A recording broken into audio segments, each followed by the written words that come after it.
बोलो भारत माता की जय। आवाज काश्मीर भारत माता की जय।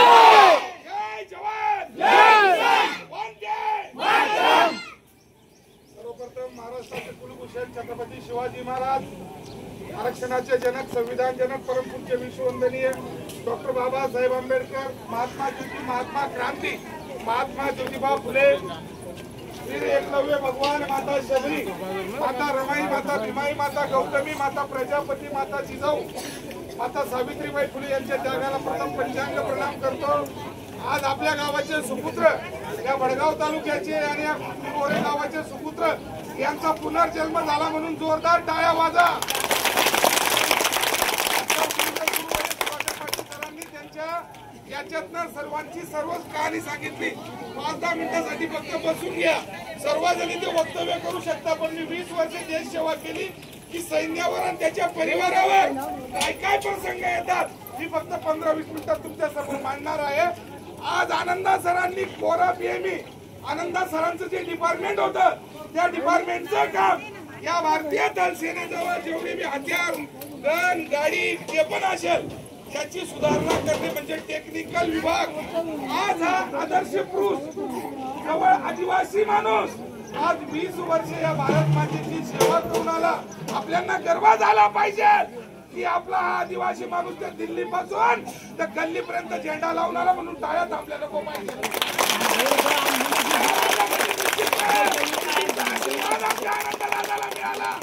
मला सांगा, असे बोटावर मोजणे इतके मुलं आदिवासींचे कुठे पोलीस किंवा फौजी असतील किंवा शिक्षक असतील त्यांच्या हातात फक्त कोयता दिला जातो। कोयता त्याला गाडी बांधाना आणि कंपनीला जावाना लगेच लगन करी द्यावाना, त्याची दुसरी दुनियादारीच नाहीये। त्याच्यामुळे माझ्या मायबापांना, माझ्या माता भगिनींना विनंती करतो की मुलांना शिकवा, हेच आपलं भविष्य आहे। यांना चांगल्या चांगल्या आश्रम शाळेत पाठवा। दादा 2 मिनिटं थांबून घ्या, सत्कार 2 मिनिटं थांबून घ्या, सर्व डिस्टर्ब होतं। 5 मिनिटं थांबवा। आनंदा सर बसून घ्या तुम्ही। तर आपल्या मुलांच्या हातात तुम्हाला जर कोयता द्यायचा असेल तर त्या पिढ्यानपिढ्या ते मुलं ऊस तोडत राहतील हो। गव्हर्नमेंटने आपल्या मुलांसाठी आश्रम शाळा काढल्या, त्यांना राहण्यासाठी बोर्डिंग काढली, पण त्याचा उपभोग आपण घेत नाही। त्याच्यामुळे माझी विनंती असेल की आपल्या मुलांना शाळेत पाठवा। जर 5 वर्षांनी फक्त आपला अंगुठा कापून घेतला जातो तसा द्रोणाचार्याने, त्या एकलव्यांचा अंगुठा त्या द्रोणाचार्याने कापून घेतला होता, तसं फक्त खा मटण आणि दाबा बटन हेच आपल्याला सांगतात। दुसरं आपले मुलं बाळ। आज मला सांगा, याच आदिवासी कुटुंबाचा राजेश भारूड साहेब आयएस झाला, आरआयएस झाला। त्याची आई बिचारी त्याच आपल्या आदिवासी पाड्यात राहून दारू विकायची। माझ्या सारख्याने गुलहौशाने सांगितलं की तू हे 10 रुपयाचे फुटाणे घेऊन ये। तो म्हटला मला फुटाणे घ्यायला टाइम नाही, मी अभ्यास करतोय। माझ्या सारख्याने सांगितलं तू काय कलेक्टर बनणार शेतात, मला फुटाणा आणून। त्यांनी खरंच कलेक्टर बनून दाखवलं, म्हणून समाजात असे सुद्धा लोक आहेत म्हणून त्याच्या नावाने या भारतीय दल सेनेमध्ये पोलीस मध्ये जाणारा कोणाचा मुलगा असतो? तो फक्त शेतकऱ्याचा मुलगा असतो। तुम्ही मला सांगा, टाटा, बाटा, वाटा कोण असतील, अदानी, अंबानी, कोणाचा मुलगा जातो का मिलिटरीत? त्याचा बाप ह्या काळ्या मातीशी संघर्ष करतो, या पावसाला येरे येरे पावसा म्हणतो, आणि त्याचा मुलगा तिकडीवर मिलिटरीवर आपला प्रहरी म्हणून काम करतो। म्हणून जय जवान जय किसान। आपले भारताचे स्वर्गीय लाल बहादूर शास्त्री यांनी सांगितलं होतं की जय जवान जय किसान ही भारताची आस्था आहे। 2-2.5 वर्ष या भारतावर कोविड सारख्या परिस्थितीने थैमान घातलं। तुम्ही मी पैसे खाल्ले का? नाही। काय खाल्लं? अन्नच खाल्लं घरात राहून। ते अन्न कोणी कमवलं होतं? शेतकऱ्यांनी कमवलं होतं, आणि त्याच शेतकऱ्याचा पोरगा त्या मिलिटरीत तिकडे आहे। म्हणून मी सांगतो जय जवान जय किसान। सैनिकांचा मान सन्मान झाला पाहिजे आणि शेतकऱ्याला मान सन्मान मिळाला पाहिजे, आणि त्याच्या हमी भावाला मालाला भाव मिळाला पाहिजे, हीच माझी विनंती आहे। हा कार्यक्रम आम्ही जवळपास 8 वर्षापासून चालू केलेला आहे। आनंददादाचा तो खंतड प्रवास 22 वर्षाचा सोपा नाही। ज्या वेळेस माणूस चाळीसगाव रेल्वे स्टेशन ओलांडून निघतं, त्याची 2 महिन्याची सुट्टी संपते, तो आपला बटवा बघून रडून घेतो, आई वडिलांचे फोटो बघतो, पत्नीचे फोटो बघतो आणि रडून घेतो. आपल्याकडे 12 महिन्यांना 12 सण आहेत, होळी, दिवाळी, अक्षय तृतीया काय असेल नसेल आहे, पण फौजीला कुठला सण केवळ कुठली ईद होळी नसते. त्याची फक्त ही वर्दी, ही बंदूक आणि भारत मातेचं रक्षण असे सैनिकाचं बलिदान आहे. आणि त्या माऊलीला विचारा, त्या मातेने कसे दिवस काढले असतील, फक्त काल निर्णय बघून दिवस काढते. आणि फौजी साहेब सांगतात, एप्रिल मा सुट्टी येवानास, जून मा येवानास, पण सुट्टी काही भेटत नाही, सुट्टी कॅन्सल होते. त्या माऊलीला 4-4 महिने पती परमेश्वराची वाट बघावा लागते.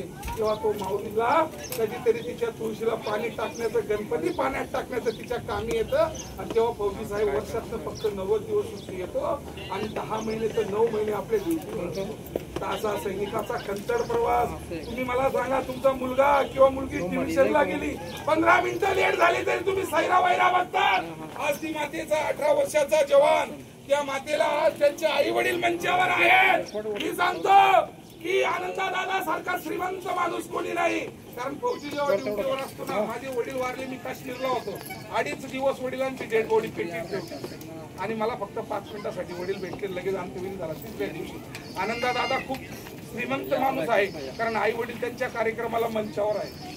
आणि आज ते सुखरूप आपल्या परिवारात 22 वर्ष करून येणं जोग नाही. 22 दिवस तुम्ही फक्त परिवारापासून दूर राहून बघा, पत्नीपासून, आई वडिलांपासून, मुलांपासून दूर राहून बघा, तुम्हाला कळेल की 22 दिवस कसे गेले बुवा. त्यांनी 22 वर्ष काढले हो, 22 वर्ष. आणि सर्वात मोठं बलिदान त्या फौजीच्या पत्नीचं असतं. फौजी तरी 4 लोकांमध्ये आपला टाइमपास आपली ड्युटीच्या माध्यमातून करून ड्युटी पार करतो, पण ती माता एकटी घरी असते, दुसऱ्या घरातून आलेली मुलगी असते.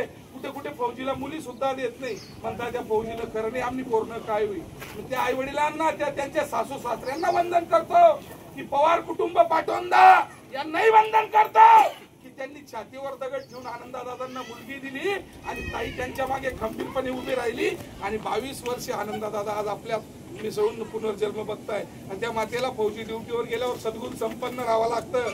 डोक्यावर पदर, पतीचा आदर, संसाराची कदर, आणि तिलाच म्हणावं खरोखर इंडियन मदर. मग त्या माऊलीच्या नावाने जोरदार टाळ्या होऊन जाऊ द्या. 22 वर्षाचा खंतर प्रवास. ते तरुण आले, पण त्यांच्या मागे खंबीरपणे आई वडील, पत्नी, सर्व आपला परिवार नाटक होतं, उभं होतं. म्हणून आनंददादा आज आपल्या मंचावर आहेत. तुम्ही मला सांगा, 14 फेब्रुवारीचा दिवस, लेथपुरा काश्मीर मध्ये 45 जवान एकाच जागी शहीद झाले. देश आजाद झाल्यानंतर कोणाचा पाय कोणाला होता, कोणाचा हात कोणाला होता, तर प्रसंगाभावी तुम्ही मला सांगा, कोणाचा बाप गेला, कोणाचा पती गेला, कोणाचा मुलगा गेला, आणि ही डेड बॉडी घरी गेली. 4 दिवसानंतर मीडियाने हेडलाईन सुद्धा दाखवली नाही. असा एक सैनिकांचा विषय असतो. सैनिकांची भूमी तुमचं गाव. सर्व आलेले सर्व आजी माजी सैनिक, गरिबाचे मुलं, शेतकऱ्याचे मुलं, या गावाचं नाव, या तालुक्याचं नाव रोशन करतील. आणि आनंददादांच्या हातून जी कोरा पेमी मध्ये घटना आणि काम घडलेलं आहे, त्यांनी समाजाचे आपले गोरगरिबी आदिवासी मुलं, या मुलांना प्रेरित करून भारत मातेच्या रक्षणासाठी पाठवावं असं मी वंदन करतो. तर आनंददादा आज प्रसंगाभावी कोरा पेमी मात्र रिटायर्ड होऊन 22 वर्षाचा प्रवास करून आलेले आहेत. निश्चित रूपी आनंददादांच्या या कार्याला मी सलाम करतो व पुढील वाटचाली त्यांनी चांगल्यात चांगलं काम करावं अशी विनंती करतो. भारताचे प्राईम मिनिस्टर स्वर्गीय भारतरत्न आपले अटल बिहारी वाजपेयी यांनी कारगिलच्या वेळेस तरतूद केली, जर जवान कुठे पहिले शहीद व्हायचा तर आपला जवान कुठे शहीद आहे तर बॉडी सुद्धा गावात यायची नाही, फक्त कपडे यायचे, फोटो यायचे त्याचे. पण भारताचे स्वर्गीय अटल बिहारी वाजपेयी यांनी तरतूद केली कि मेरे देश का जवान जिस जगह भी शहीद होगा, किसी भी आपत्तिजनक स्थिति में होगा, उसका पार्थिव शरीर उसके गांव में जाएगा, सलामी लगेगी, तिरंगा चढ़ेगा, शान शौकत के साथ उसका पुतला बनेगा. म्हणून ते संसद मध्ये भाषण चालू होताना म्हणायचे कि भारत कोई भूमि का टुकड़ा नहीं, एक जीता जागता राष्ट्र पुरुष है, ये नंदन की धरती है, वंदन की धरती है, यहाँ की नदी नदी गंगा है, यहाँ का कंकड़ कंकड़ शंकर है. हम जिएंगे भी तो इस भारत के लिए, मरेंगे भी तो इस भारत के लिए. मरने के बाद अगर बहती हुई गंगा में हमारी अस्थियों को कोई कान लगाकर सुन लेगा तो एक ही आवाज आएगी भारत माता की जय, भारत माता की जय असे आमचे अटलजी सांगायचे. आज प्रसंगाअभावी आज आमचे आनंदा दादा 22 वर्षाचा तो खंतर प्रवास प्रसंगाअभावी कधी कधी परिस्थिती अशी असते. मी काश्मीरला असताना माझ्याकडे मोबाईल अँड्रॉइड होता. मला वाटलं आता आई वडिलांना रोज फोन करेल, पत्नीला फोन करेल, व्हिडिओ कॉल करेल. पण तिथून पाकिस्तान फक्त 500 मीटरवर होतं, गुलमार्ग साईडला. तर तिथून अचानक रेंज गायब झाली, म्हणजे टावर नव्हतं यायचं. तर आम्ही रोज एटीएम मधून 100 रुपये काढायचो. तो बायकोला फक्त मेसेज यायचा की या मेसेजच्या द्वारे आम्ही हे कळवायचो की आम्ही जिवंत आहे. अशी सैनिकाची परिस्थिती असते. आपण 1 मिनिट मोबाईल बाजूला करत नाही हो. 1 मिनिट तुम्ही फक्त मोबाईल बाजूला ठेवा, तुम्हाला वाटतं काय झालं, माझा मोबाईल कुठे गेला. सैनिकाची 3-3 महिने 4-4 महिने काश्मीरमध्ये असतात, भात होत नाही, वरून बर्फ पडतो, वरून बर्फ पडतो, पायाचं जे रक्त असतं ते बर्फात रूपांतर होतं आणि ड्युटी संपल्यावर झोप येत नाही, कारण तो बर्फ असा करतो. नंतर गरम पाणी करून ते पाय बुडवून ते रक्त गोठलेलं रक्त वितळतं, तेव्हा झोप येते. अशी सैनिकाची परिस्थिती आहे. मी सांगतो, काही सैनिक जर काश्मीरला असले आणि हिमपात जानेवारी फेब्रुवारी मार्च मे पर्यंत पडतो, जर घरात कोणी आकस्मिक कोणी वारलं तर त्याला त्याचं अंत्यविधी सुद्धा सापडत नाही. हा आमचा सैनिकाचा विषय आहे. मी आज तुमच्या समोर ह्या विषयी का मांडतोय, कारण मी एक काही वक्ता नाही, नेता नाही, प्रवक्ता नाही, एक सैनिक आहे. 20 वर्ष देश सेवा केलेली आहे आणि त्या सत्य घटना तुमच्या समोर मांडतोय. आज सैनिकांमध्ये मी पहिलेही सांगितलं की जाणारा फक्त शेतकऱ्याचा मुलगा आहे. कुठलेही टाटा बाटा उद्योगपती, महाराष्ट्राचे आमदार खासदार साहेबांचा कोणाचा मुलगा आहे तर दाखवा की यांचा मुलगा फक्त एक हेडलाईन्स आणि फक्त फोटो सेशन आणि तेवढ्या पुरते येतील. आज तुम्ही मला सांगा, आज सैनिकाच्या कार्यक्रमाला आज सर्व माझे मान्यवर या गावाचे रहिवासी नागरिक, ज्येष्ठ श्रेष्ठ, टायकरी मायकरी वारकरी संप्रदाय आज कार्यक्रम सुरू झाला तेव्हापासून लीड करत आहेत आणि शेवटपर्यंत सर्वजण हजर आहेत. सैनिकाच्या कार्यक्रमाबद्दल सर्वांना गर्व असतो, कारण तो देशाचा एक अति आदर्श नागरिक असतो. सैनिकाच्या 5 वर्षानंतर त्याच्या कागदपत्रावर राष्ट्रपतीची सही होते आणि ज्यावेळेस तो रिटायर होऊन येतो की भारताची त्याला बऱ्याचशा सुखसुविधा दिल्या जातात. त्या आनंदादादांनी पुढे घ्यावा.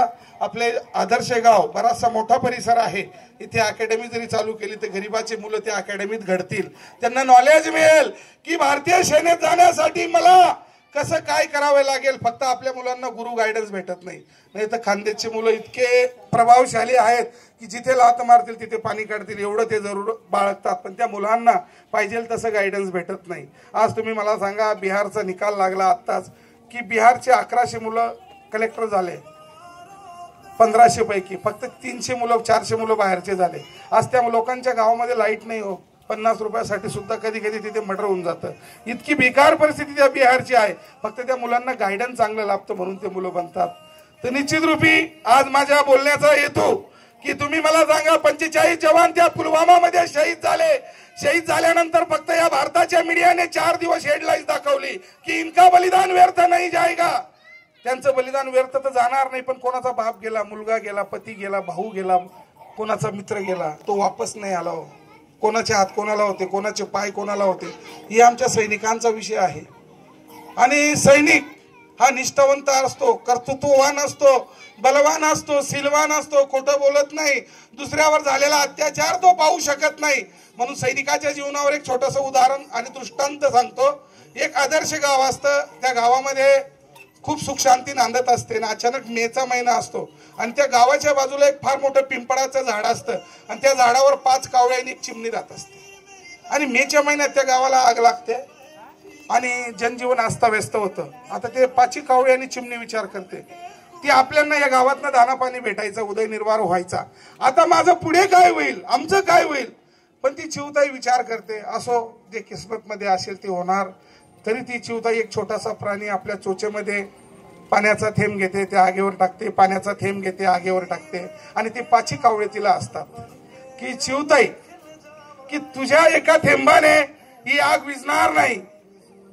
पण चिवताई सांगते, हो दादा मलाही देखील माहिती आहे की माझ्या एका थेंबाने आग विझणार नाही, पण ज्या दिवशी या गावाचा इतिहास लिहिला जाईल तेव्हा माझं नाव आग विझवण्यात असेल आणि तुमचं नाव हसण्यामध्ये असेल.